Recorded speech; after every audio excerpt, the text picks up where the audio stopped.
দেবগুরু বৃহস্পতি 11ই জুন অস্তই ছিল, এবার জুলাই মাসের 8 তারিখে আবার উদয় হয়ে যাচ্ছে। আমাদের জ্যোতিষশাস্ত্র মতে দেবগুরু বৃহস্পতি আর শুক্রদেব হচ্ছে সবথেকে শুভ গ্রহ, আচার্যের ভূমিকা পালন করে। তো দেবগুরু বৃহস্পতি উদয় হয়ে যাওয়া মানে তার শুভ্রতা আরও যথেষ্ট বৃদ্ধি পাওয়া। তো দেবগুরু বৃহস্পতির উদয় কী প্রভাব পড়বে এই মিথুন রাশির উপর? মিথুন রাশি কোন দিক থেকে এই সময় সফলতা পাবে, কোন দিক থেকে আবার সাবধান, এবং কোন বিশেষ উপাচার করবে, এ সমস্ত কিছু তুলে ধরব। তো যাই হোক, অনুষ্ঠানটি শুরু করার আগে সমস্ত দর্শক বন্ধুদের নমস্কার জানাচ্ছি। তার সাথে বলবো, যারা বহুদিন ধরে অনুষ্ঠান দেখছেন এখনও পর্যন্ত সাবস্ক্রাইব করেননি, অবশ্যই সাবস্ক্রাইব করবেন। এই চ্যানেলের সঙ্গে থাকুন, জ্যোতিষীয় সংক্রান্ত অনেক তথ্য জানতে পারবেন। যারা জ্যোতিষী সংক্রান্ত বিষয়কে খুবই ভালোবাসেন, গুরুত্ব দেন, ইন্টারেস্টেড, আশা করছি তারা বিশেষভাবে উপকৃত হবেন। তবে আমি কোনো রকমভাবে কোনো দর্শক বন্ধুকে বিভ্রান্ত করার চেষ্টা করছি না। এটা গ্রহদের গোচরের উপর সাধারণ আলোচনা করা হচ্ছে, এটা কারো কোনো রকম ব্যক্তিগত কুষ্টি ধরে আলোচনা নয়। এবং তার সাথে বলবো, এটা চন্দ্র রাশির উপরই বলা হচ্ছে। দেবগুরু বৃহস্পতি উদয় হচ্ছে মিথুন রাশির ক্ষেত্রে। দেবগুরু বৃহস্পতি হচ্ছে কেন্দ্রের দুটি ঘরের অধিপতি, সপ্তম ঘরের অধিপতি। সপ্তম ঘরটা হচ্ছে তার মূল ত্রিকোণ রাশি ধনু রাশি, এবং কর্মের ঘরটা হচ্ছে তার সাধারণ রাশি মীন রাশি। এই দুটি ঘরের অধিপতি রাশির উপর অবস্থান দেবগুরু বৃহস্পতির, এবং এই রাশির উপরেই কিন্তু এবার উদয় হয়ে যাচ্ছে। খুবই ভালো অবস্থান দেবগুরু বৃহস্পতির। দেবগুরু বৃহস্পতি যে মুহূর্তে উদয় হচ্ছে, সেই মুহূর্তে গ্রহদের যে অবস্থান এবং নক্ষত্রগত অবস্থান, সেটাও কিন্তু যথেষ্ট ভালো। কারণ দেবগুরু বৃহস্পতির সাথে সূর্য অবস্থান করছে, সূর্যদেবও কিন্তু অবস্থান করছে দেবগুরু বৃহস্পতির নক্ষত্র পুনর্বসু নক্ষত্র, যার অধিপতি হচ্ছে দেবগুরু বৃহস্পতি, আর অধিপতি দেবতা হচ্ছে অদিতি হচ্ছে সূর্যদেবের মাতা। আর এই পুনর্বসু নক্ষত্র থেকে অনেক কিছু বোঝায়। পুনর্বসু নক্ষত্র আমাদের জ্যোতিষশাস্ত্র মতে সিম্বল হচ্ছে ধনুষবাণ, অর্থাৎ ধনুষবাণ থেকে কিন্তু যেরকম একাগ্রতা, সেরকম শালীনতা, সেরকম ধৈর্য, সেরকম লক্ষ্যভেদ ইত্যাদি কিন্তু বোঝায়। এবং এই ধনুষবাণ কিন্তু শ্রীরামচন্দ্রের কাঁধেই ছিল। আর শ্রীরামচন্দ্র বলতে সূর্যবংশ, আমাদের প্রাণপ্রিয়, সবার প্রিয় প্রভু শ্রীরামচন্দ্রের কাঁধে ছিল। তো এইখান থেকে অনেক কিছু বুঝাচ্ছে, একদম প্রভুর চরিত্র এখান থেকে বুঝাচ্ছে, মানে সমাজের কাছে সেটাই কিন্তু আসছে, আমাদের সেই জ্ঞানটা আসছে কিন্তু, যে কিভাবে ধৈর্য ধরে চলতে হয়, তারপরেই নিজের রাস্তাতে যথেষ্ট সফলতা পাওয়া যায়।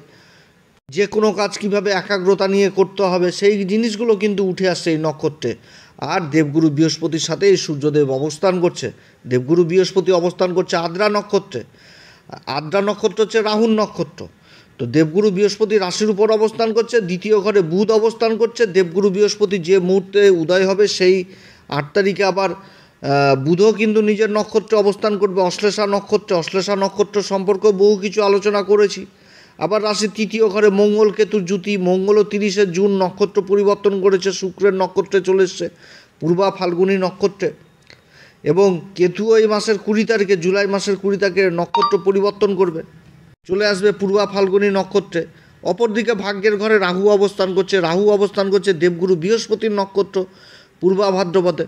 এবং দেবগুরু বৃহস্পতির সাথে নবম পঞ্চম যোগ তৈরি হয়েছে ধর্মের ঘরে, নবম ঘরে রাহুর অবস্থান। এর আগে আলোচনাতে তুলে ধরেছিলাম যে কোনো পাপী গ্রহ যদি ত্রিকোণে অবস্থান করে, তাহলে তার নিজের পাপ প্রভাবটা হারিয়ে ফেলে। এবং রাহু হচ্ছে একটি ছায়া গ্রহ। তাহলে রাহু এখানটাতে যেরকম নক্ষত্রের প্রভাব দিবে, সেরকম রাশির অধিপতি এই যে রাশিতে অবস্থান করছে কুম্ভ রাশি, তাহলে শনির বলেও যথেষ্ট বৃদ্ধি করবে, প্রভাবিত করে দেবে। শনি আবার কর্মের ঘরে অবস্থান করছে দেবগুরু বৃহস্পতির রাশি মীন রাশিতে, এবং নক্ষত্র হচ্ছে উত্তরা ভাদ্রপদ, নিজের নক্ষত্রে অবস্থান করছে। আর এই জুলাই মাসের 13 তারিখে শনিও কিন্তু আবার বক্রি যাচ্ছে নিজের নক্ষত্রে। আর দ্বাদশ ঘরে শুক্র অবস্থান করছে। দ্বাদশ ঘরে শুক্রের অবস্থানকে কামধেনু গায়ে বলে, অর্থাৎ নিজের মনের ইচ্ছা বাসনা সম্পূর্ণভাবে পূর্ণ হবে এই মিথুন রাশির। সব দিক থেকে গ্রহগত অবস্থান যথেষ্ট ভালো। এবং শুক্রও কিন্তু ওই 8 তারিখ আবার নক্ষত্র পরিবর্তন করবে, চলে আসবে হচ্ছে রোহিণী নক্ষত্রে, যেটা হচ্ছে চন্দ্রদেবের নক্ষত্র। তাহলে নক্ষত্রদের যথেষ্ট সাপোর্ট পাচ্ছে এই সময় মিথুন রাশি। রাশির উপর দেবগুরু বৃহস্পতি অবস্থান করছে সূর্যের সাথে, খুবই ভালো অবস্থান। অর্থাৎ দেবগুরু বৃহস্পতির যে প্রভাব পঞ্চম ঘরে থাকছে, সপ্তম ঘরে থাকছে, ভাগ্যের ঘরে থাকছে, 3টি ঘরে বিশেষ প্রভাব থাকবে দেবগুরু বৃহস্পতির, শুভ দৃষ্টি থাকবে। এবং এরপরে আবার সামনে মাসে আগস্ট মাসের 13 তারিখে আবার দেবগুরু বৃহস্পতি নিজের নক্ষত্রে চলে আসবে, সেটা হচ্ছে পুনর্বসু নক্ষত্র। খুবই খুবই ভালো অবস্থান হতে যাচ্ছে আগামী দিনগুলোতে যেভাবে গ্রহগুলোর পরিবর্তন হবে, প্রত্যেকটা পরিবর্তনই মিথুন রাশির ফেভারে থাকবে। শুক্রের পরিবর্তন হয়ে যাবে, দুই গুরুর জুতি রাশির উপর হতে যাচ্ছে আগামী দিনে। সূর্য চলে আসবে, রাশির অধিপতি বুধের সাথে সূর্যের দ্বিতীয় ঘরে জুতি হবে, মঙ্গল সরে চলে আসবে একদম চতুর্থ ঘরে। একটা ভালো অবস্থান তৈরি হচ্ছে, ভালো গ্রহদের মানচিত্র তৈরি হচ্ছে আগামী দিনে এই মিথুন রাশির ক্ষেত্রে। রাশির পঞ্চম ঘর যেটা তুলা রাশি, এই ঘরে দেবগুরু বৃহস্পতির পঞ্চম দৃষ্টি পড়ছে। পঞ্চম ঘর থেকে তো অনেক কিছু দেখায়, সন্তানের উন্নতি, শিক্ষা দীক্ষা সমস্ত কিছু, এবং পঞ্চম ঘরই হচ্ছে ভাগ্যের চমক, এই পঞ্চম ঘরকে বলা হয়।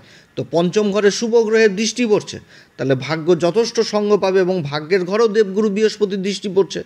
এবং এর আগে বললাম যে ভাগ্যের ঘরে রাহু অবস্থান করছে, কীরকম প্রভাব হবে, সেই ঘরটাকে খারাপ করবে, কিন্তু দেবগুরু বৃহস্পতির তো দৃষ্টি পড়ে যাচ্ছে, অর্থাৎ সেই ঘরে নবম দৃষ্টি পড়ছে।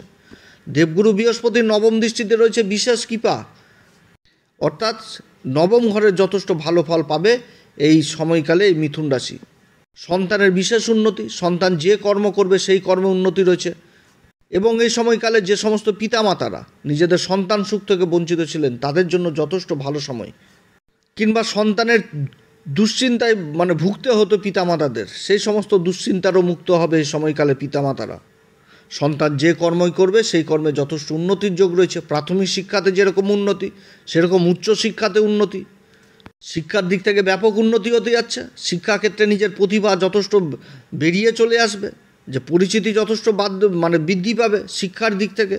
এছাড়া যারা কোনো কম্পিটিশনে বসছেন, যারা সরকারি লেভেলে বা বেসরকারিতে কোনো একটা কম্পিটিশনে বসছেন শিক্ষার দিক থেকে, সেই সমস্ত জায়গাতেও একটা বিশেষ প্রতিকূল পরিবেশ তৈরি হবে, যেটা সম্পূর্ণভাবে এই তুলা রাশি বলছি, এই মিথুন রাশির পক্ষে থাকবে।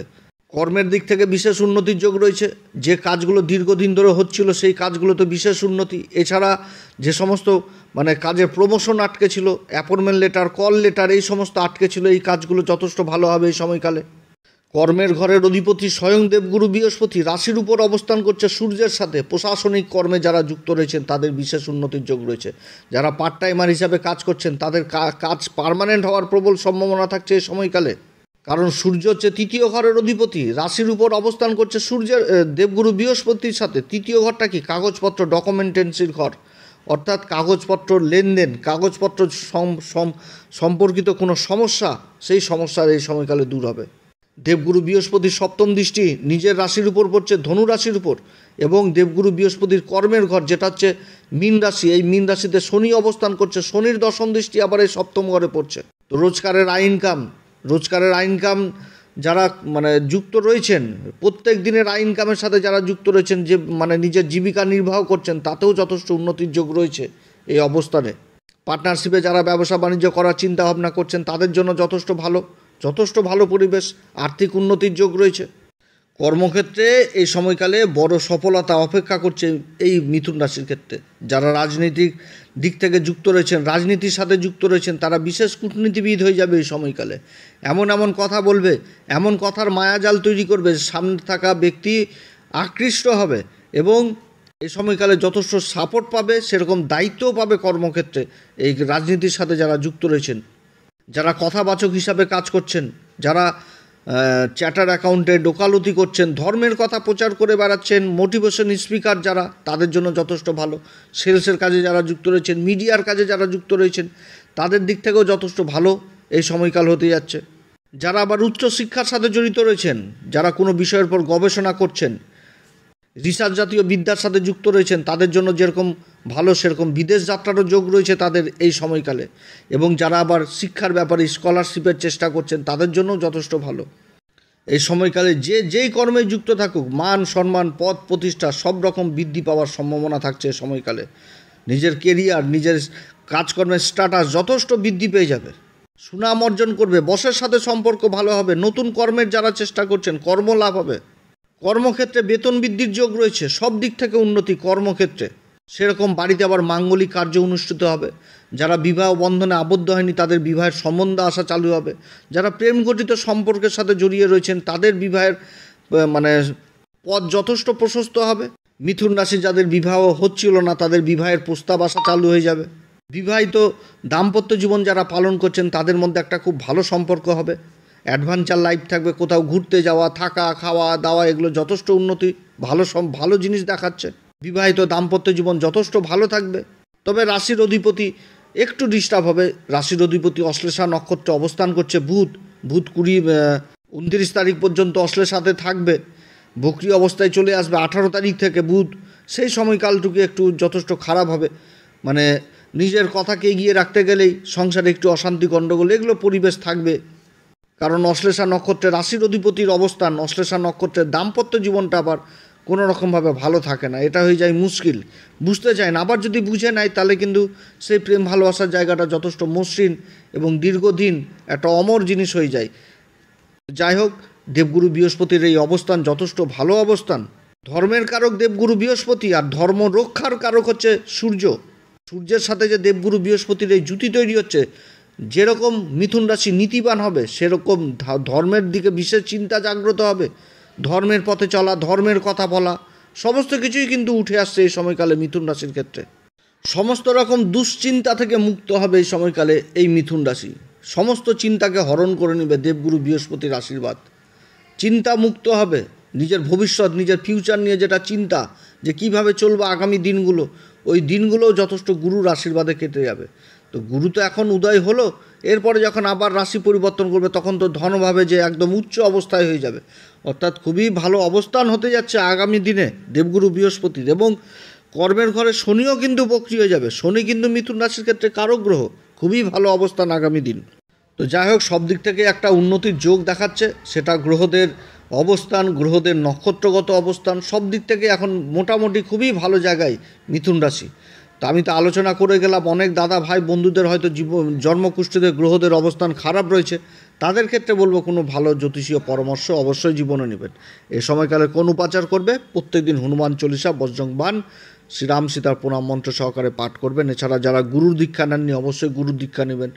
সূর্যদেবকে অর্ঘ্য দিবেন, গাই গরুকে সবুজ জাতীয় খাবার খেতে দিবেন। শনি কর্মের ঘরে অবস্থান করছে, অর্থাৎ কর্মক্ষেত্রে কোনোভাবে কাউকে ঠকাতে যাবেন না এবং ধর্মের প্রতি কর্ম করবেন, ধর্মপথে। আর ধর্মের প্রতি সেবা দান করবেন, যেরকম কোনো মন্দির অপরিষ্কার অবস্থা রয়েছে সে মন্দিরকে পরিষ্কার করার ব্যবস্থা নিলেন, যে মন্দিরে আলো জ্বলে না সে সমস্ত মন্দিরে আলো জ্বালানোর ব্যবস্থা নিলেন। এবং তার সাথে বলবো, যারা গুরু দীক্ষা নেননি অবশ্যই গুরুর দীক্ষা নেবেন, এই সমস্ত উপাচার করবেন, যথেষ্ট ভালো ফল বৃদ্ধি পাবে গুরুর এই অবস্থানে। তো যাই হোক, আপনারা সবাই ভালো থাকেন। এরপরে আবার আসবে একটি নতুন পর্ব নিয়ে। নমস্কার, ধন্যবাদ।